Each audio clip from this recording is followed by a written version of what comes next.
go, but you can't give up in the meantime. Yeah. And I think that's so important because they didn't give up, they kept moving. They kept moving. And so many people today just quit. "Oh, it didn't work for me, God didn't answer that prayer the first time, so I'm not gonna pray again." Mm-hmm. You know, the perseverance that they had Yes. and to stay true to who they were, that's difficult these days, Yes. but that's powerful. I think it's a little bit more, Building process, think it- isn't it? Yeah, what brings to me is how God was moving them through the land where they were gonna inherit later on in Exodus.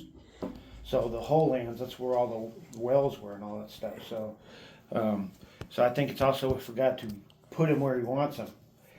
Because he knew on his own accord, obviously wouldn't, but at least he wasn't a violent man, because like you said, he could have fought over all the other little wells, but why? Yeah. There's more.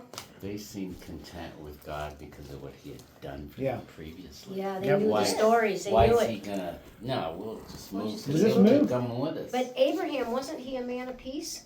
Well, he was a man of peace, but he had to go to war to He fight had to go for peace. To fight for Lot and their family. Yeah. And he had 318 trained fighting men. Yeah. So Isaac grew up knowing that there were men of war in his dad's camp, and he could have fought, but he did not.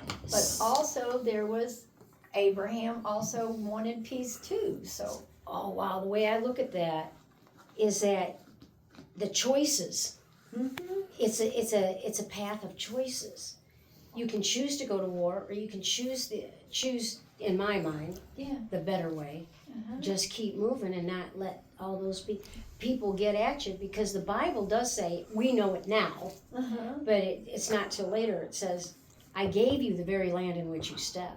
So it was already theirs. Yeah. Yes, it was. It was already theirs. Well, and I don't know, maybe we'll find this out, but isn't it also, couldn't it just be where the wells for some of the towns sprouted up from, in the Middle East too, you know? Well, they pretty much knew who were whose wells were whose. Yeah. They named them. I found that interesting that they named the well. They named those wells and they pass them on to future generations. We even see that in the New Testament Yeah, in at Jacob's well. Jacob's well. Yeah. There was Jacob's well. Our father Jacob gave that to us, is what they said. And they're Samaritans, which means they're not full-blooded Jews. They're partially blooded Jews. Okay. There's some descendants, but they're definitely not full-blooded. Was the naming of the wells, now in your mind, because, I mean, you know all this, but it was the naming of the wells an indication of possession, that this is my boundary, this is my border, this is mine? I mean, It should be, yes. Yeah, I think that's kind of what I was thinking. It mainly is like that. Then you would have future generations, if they didn't carry on the name, then that was an issue. But for most part, you see that these are wells that even whenever they had the Exodus, they would know about some of these Yeah. wells. Wow, well, I just got a revelation on something, Robert. what's that? Remember Frang Farm, Yeah, Ford Farm, Belly Farm, where Annie's on? All those were connected to our farm, but they all had a name. And so my Uncle Dave would say to me, he'd go Tiger Tail, head down to Ford Farm and go do this, do that. But it was all connected. But they named each barn section a different name Yeah. so that you knew where to go. Right. It wasn't like head over to that barn over there. Yeah. He named every single thing, every barn and every shed had a name that was connected to the land. Exactly. Yeah. And Great. And out of that came all his prosperity. yeah. Out of those barns came his prosperity. Yes. Whoa! And then even the sap hills, Rob. The hill was called something, and then down by Barb's is called something else. See, in the That's history revelation. of this nation, whenever they first started doing maps, well, they didn't have all of the technical things, so they would say the border Makes of sense. our land is by the oak tree, by the rock name, Yeah. whatever, and they would do it like that, naming certain structures. little trees or Excuse me, rocks or whatever, and that's the way you told your borders. Yeah, it's like when we were in England and we were talking with someone who's from Scotland. They said if you want to go here, just go down to the third road, turn left by the rock, and then go to the right by the church. And they didn't have names of the roads like they do now. But Yes. I'm going to tell you that revelation, that was quite a revelation about naming those wells, because Yes. that is where prosperity came from.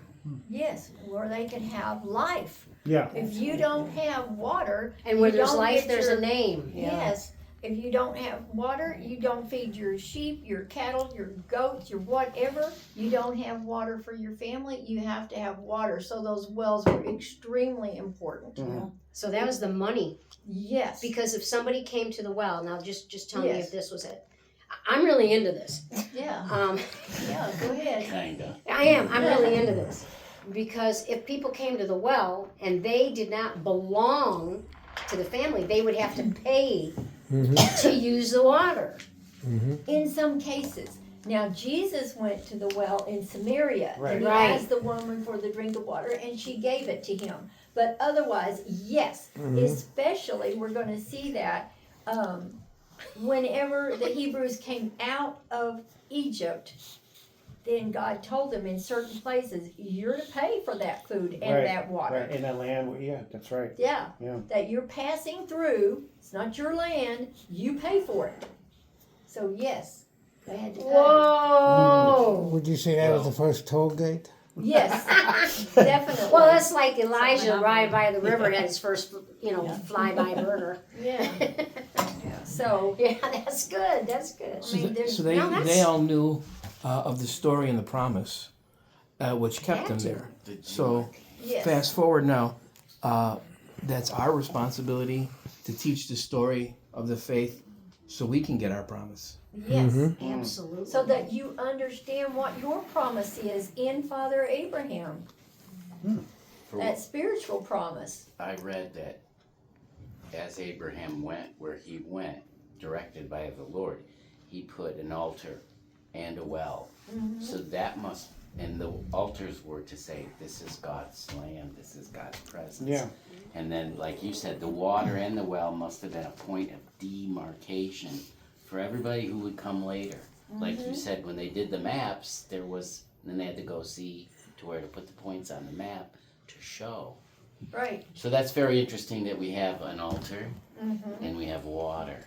And the Two water always essences. represents spirit. Yes. That represents the Holy Spirit. So now you've got the altar, which is God the Father, the sacrifice on the altar, which is Jesus the Son, and the water is the coming of the Holy Spirit. Yes. There's always a Trinity involved. Yes. Awesome. Awesome. Yes. Good stuff. I love this. Yeah. Good. How many months can we keep this going? I love this. Oh, good. Good. Okay, so now we have some peace, and let me find where I want to start next.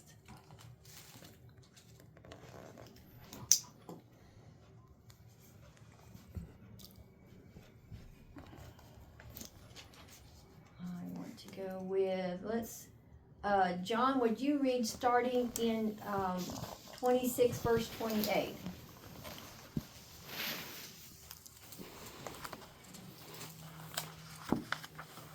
They answered, "We saw clearly that the Lord was not with you." So we said, "Where out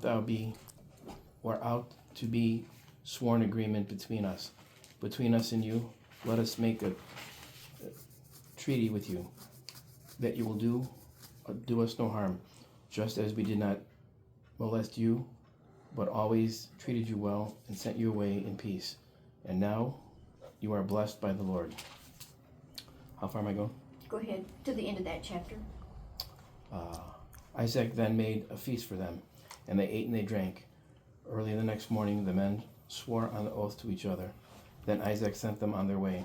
They left him in peace.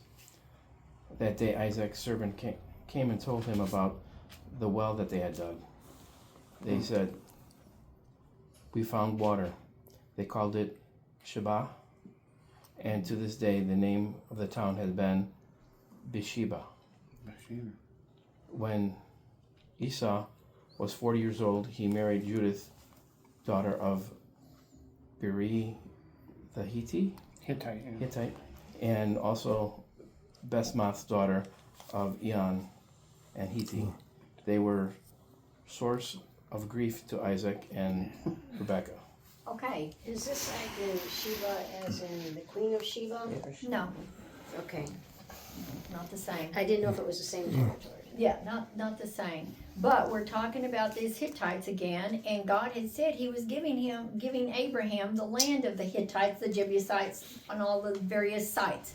And so now here's Esau, one of Isaac's sons, marrying two of them. Bad news. Yeah. Bad news. They're supposed to be moved out, wiped out, whatever. And Esau just married two, and they were a source of grief to Isaac and Rebekah, and that's why they understand that blessing on Abraham and that we're not supposed to have anything to do with them. Now, one of the things I do want to say when it comes to Abimelech, they did make an agreement not to fight. This is so that they can have peace.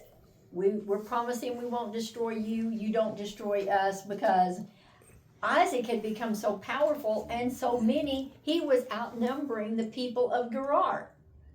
He outnumbered Abimelech people, and it was a shame to King Abimelech that here's this guy out here with all these people, and he's more numerous than we are.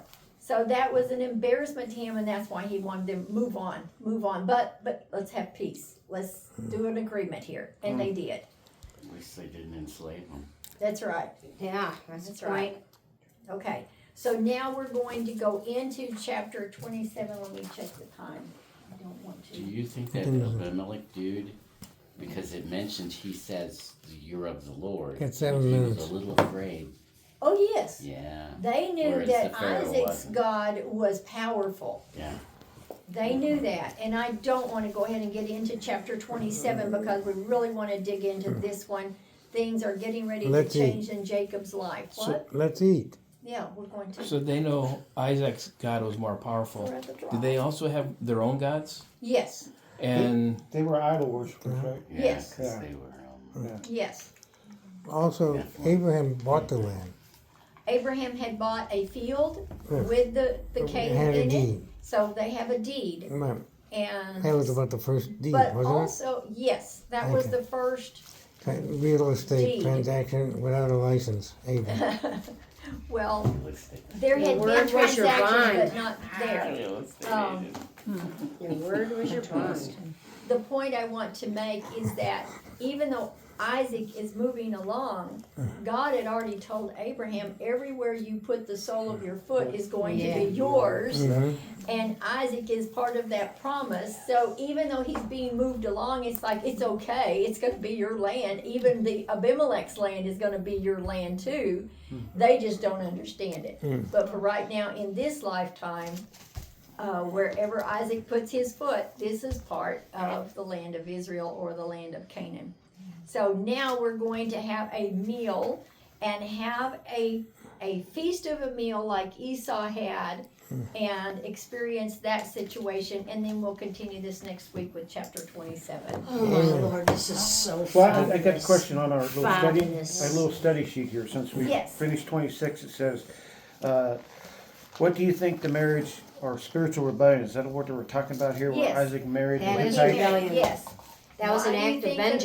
marriages are spiritual rebellion. It's vengeance in their own hand. Okay. Yeah. Esau. Yeah, Next week. That was Esau that did Yeah. it.